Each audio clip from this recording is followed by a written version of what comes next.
दिया गया है त्रिभुज ABC में DE BC के पैरेलल है। ABC में DE जो है वो BC के पैरेलल है और कह रहा है कि DAB पर है, EAC पर है। DE त्रिभुज को दो बराबर भागों में बांटता है क्षेत्रफल के पॉइंट ऑफ व्यू से, मतलब एरिया का रेशियो, मतलब छोटा वाला ट्रायंगल, मतलब त्रिभुज एक ये और समलंब एक, एरिया बराबर है तो छोटा वाला ट्रायंगल का एरिया एक, बड़े वाले ट्रायंगल का एरिया दो। तो triangle ADE ratio triangle ABC area के पॉइंट ऑफ व्यू से देखेंगे तो 1:2 आएगा, मतलब साइड का जो रेशियो आएगा वो 1:√2 आएगा, मतलब ये 1 होगा और ये √2 होगा टोटल। हमसे जो पूछा गया है वो है dB अपॉन AB।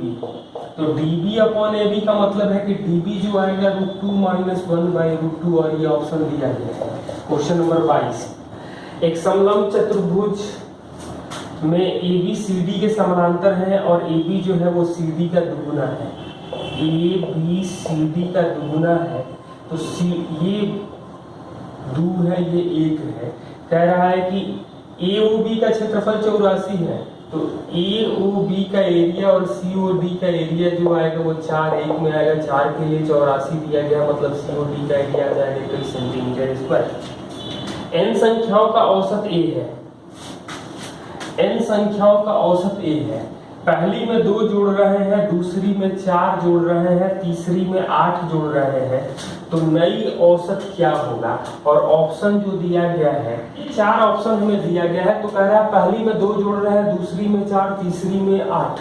तो हम लोग ये करें कि तीनों संख्या मान लें तो A है एवरेज, तो 2 4 8 जोड़े मतलब तीनों में, तो 3 से भाग देंगे तो मतलब 14/3 जोड़ना चाहिए।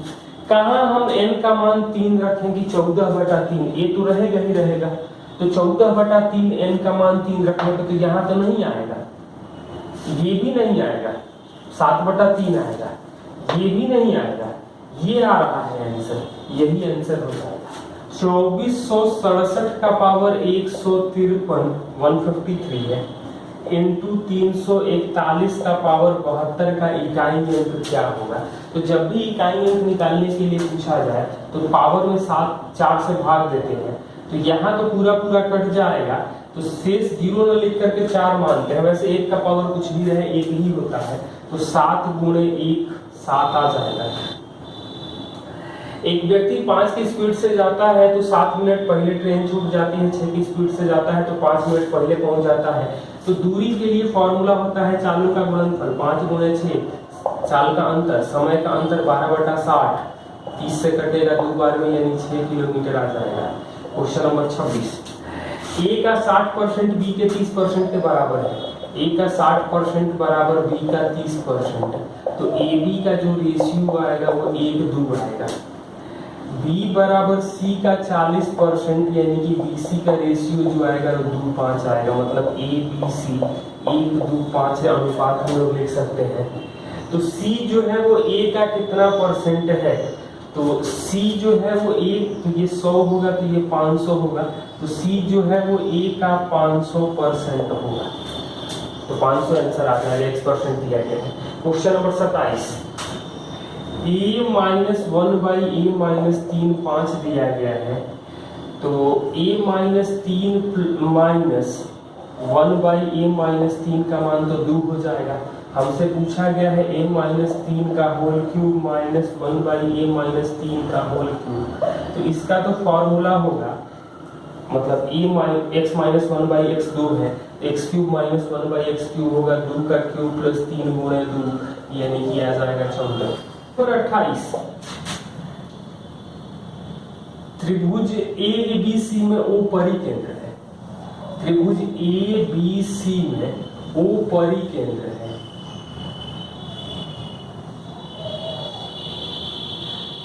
कह रहा है कि OBC मतलब ये, और BAC, तो BAC मतलब ये क्या होगा? त्रिभुज के अंदर है परिकेंद्र, तो इन दोनों का योग क्या होगा? ये अल्फा होगा तो ये अल्फा होगा, ये बीटा होगा तो ये बीटा होगा, और ये गामा होगा तो ये गामा होगा। मतलब ये आ जाएगा हमें 180 माइनस 2 अल्फा। हमसे पूछ रहा है कि alpha plus beta plus gamma क्या होगा, तो यहाँ से साफ दिखाई दे रहा है कि 2 alpha plus 2 beta plus 2 gamma बराबर 180 डिग्री। मतलब alpha plus beta plus gamma जो आ रहा है वो 90 डिग्री। हमसे पूछा गया है अल्फा का मतलब एंगल ओ बी सी और एंगल बी ए सी का जो मान आ जाएगा वो 90 डिग्री हो जाएगा। क्वेश्चन नंबर 29, एक समबाहुभुज में अंतःकोण और बहिष्ठ कोण का अंतर 108 डिग्री, मतलब इंटरनल एंगल एक्सटर्नल एंगल से 108 ज्यादा है, तो भुजाओं की संख्या क्या होगी। और इंटरनल एंगल और एक्सटर्नल एंगल का सम 180 डिग्री होता है, घटा देंगे तो 2 एक्सटर्नल आ जाएगा 72, मतलब भुजाओं 36 आ जाएगा, बहिष्ठ कोण तो n आ जाएगा 360 बटा में 36, यानी 10 भुजाएं होंगी। एक टेप रिकॉर्डर का अंकित मूल्य 12,600 है, नगद 5% छूट दी जाती है, मतलब 12,600 5% छूट यानी 19/20। नगद भुगतान करने पर 2% अतिरिक्त छूट दी जाती है, तो कितना नगद भुगतान करना पड़ेगा, यानी कि आ जाएगा 49/50, तो 2 जीरो तो कट जाएगा। अब 126 गुणे 49 गुणे 19 बटा में 10 आएगा, तो बटा में 10 आएगा मतलब एक अंक के बाद दशमलव होगा। 9 81 गुणे 6 मतलब इकाई अंक 6 आएगा, और दशमलव के बाद 6 आना चाहिए, तो दशमलव के बाद 6 तो हर जगह है, तो आप गुणा कर सकते हैं। क्या जाएगा 1,11,730.60 रुपया। ज्यादा प्रॉब्लम है तो आप 19 से चेक करके देख सकते हैं। ए बी का अनुपात 2:3 है, ए बी का अनुपात 2:3 है और बी सी का अनुपात 3:7 है, मतलब ये तो हो गया सीधा सीधा है, कोई प्रॉब्लम नहीं है। ए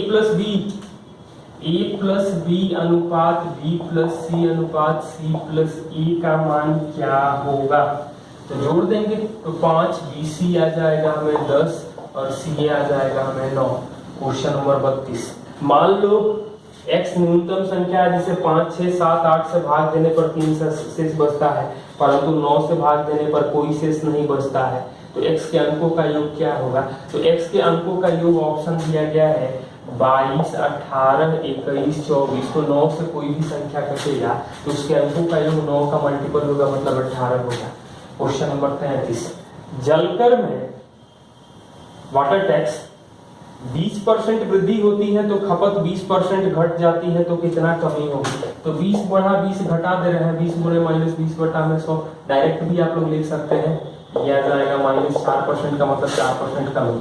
क्वेश्चन नंबर 34, ए और बी की मासिक आय 8:5 के अनुपात में है, जबकि खर्च 5:3 के अनुपात में है, लेकिन बचत 12,000 और 10,000 है, ये अलग अलग है। तो मासिक आय का अंतर कितना है, तो ये 8:5 में है, दोनों की बचत जो है वो 12,000 और 10,000 है, अलग अलग बचत है 12,000 और 10,000। इसके बाद कह रहा है कि खर्च जो है वो 5:3 में है। एक चीज यहाँ पर कुछ दिखाई दे रहा है, और मासिक आय में अंतर, तो ऑप्शन जो दिया गया है वो 44,000, 42,000, 46,000 और 52,000। तो एक चीज तो साफ दिखाई दे रहा है कि मासिक आय का अंतर जो भी होगा वो 3 का मल्टीपल होगा, तो 3 का एक ही मल्टीपल दिखाई दे रहा है जो 42,000 है। क्वेश्चन नंबर 35, a + 1/b बराबर b + 1/c बराबर c + 1/a, और हमें a square b square c square का मान पूछा गया है। तो हम लोग एक काम करें यहाँ से कि इन दोनों से देख सकते हैं a - b आएगा 1/c - 1/b, b - c/bc, यानी कि हम लोग लिख सकते हैं bc बराबर b - c/a - b। इसी तरीके से इन दोनों से देखेंगे तो b - c बराबर 1/a - 1/c, यानी कि AC का जो वैल्यू आ जाएगा वो आएगा c - a बटा में b - c, और AB का जो मान आ जाएगा वो इन दोनों से हम लोग देख सकते हैं, तो वो आ जाएगा a - b बटा में c - a। इसको लिखा जा सकता है AB × BC × CA, तीनों को गुणा कर देंगे तो आ जाएगा 1। क्वेश्चन नंबर 36 ये दिया गया है tan A बराबर n tan B और sin A बराबर दिया गया है m sin B। हमसे पूछा गया है cos स्क्वायर A का मान क्या होगा। तो इसके लिए तो सबसे पहला हम काम करें, cot B बराबर n cot A आएगा। यहाँ से उल्टा करें तो cosec B बराबर m cosec A आ जाएगा। और होता है formula cosec square theta minus cot square theta बराबर 1। cosec square B minus cot square B जो आएगा वो 1 आएगा। तो इसको तो हम लोग लिख सकते हैं m square cosec square A minus n square cot square A बराबर 1। अब हमारा काम जो है cos स्क्वायर A निकालना है। तो cos स्क्वायर A निकालना है मतलब कि 1 m square by sine square A minus n square cos square A by sine square A बराबर 1 होगा। तो साइन स्क्वायर तो उधर चला जाएगा, m square minus n square cos square A बराबर 1 माइनस cos स्क्वायर A। अब cos स्क्वायर A का मान एक साइड cos स्क्वायर को कर दें तो cos स्क्वायर A का जो मान आ जाएगा वो m स्क्वायर माइनस 1 ये, और ये आ जाएगा n स्क्वायर माइनस 1। आप लोग ध्यान से देख सकते हैं tan theta minus cot theta बराबर 0 है और tan थीटा प्लस 15 बटा में tan थीटा माइनस 15 पूछा गया है क्या होगा। तो tan और cot का अंतर 0 है मतलब tan cot बराबर है तो ये बराबर होता है 45 में, मतलब थीटा का मान 45 होगा। तो ये आएगा tan 60 बटा में tan 30 तो 3 बटा 1/√3 करेंगे तो आ जाएगा हमें 3। क्वेश्चन नंबर 38 से DI दिया गया है, देख सकते हैं आप लोग।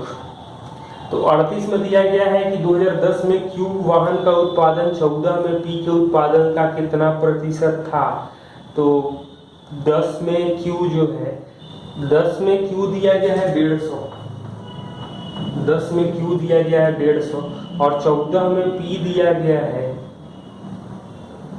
275, मतलब कितना प्रतिशत है तो 25 से भाग देते हैं तो 6 और 11 मतलब 6 बटा में 11 पूरे 100% करेंगे तो 600 बटा में 11 यानी 54.5% का एक ऑप्शन दिख रहा है। क्वेश्चन नंबर 39 वर्षों में टाइप P के वाहन का कुल उत्पादन टाइप Q के वाहन का कुल अनुपात क्या होगा। तो ये आप लोग जोड़ के कर सकते हैं, सबको जोड़ दीजिएगा। क्वेश्चन नंबर 40 दिए गए कितने वर्षों में P के वाहन का उत्पादन दिए गए इस टाइप के औसत से अधिक था। तो औसत से अधिक था मतलब सबका औसत जोड़ करके फिगर से देख लीजिएगा। तो 100 125 है, 200 है, 225 है, 275 75 मतलब 550 750 975 1100 1200 है 6 साल मतलब 200 से ज्यादा तो 3 साल आ रहा है। क्वेश्चन नंबर 40 में हम लोग देख सकते हैं 3 साल आ जाएगा। क्वेश्चन नंबर 41 दिया गया है 9 और 11 में P का कुल उत्पादन और 10 14 में Q का उत्पादन कितना प्रतिशत था।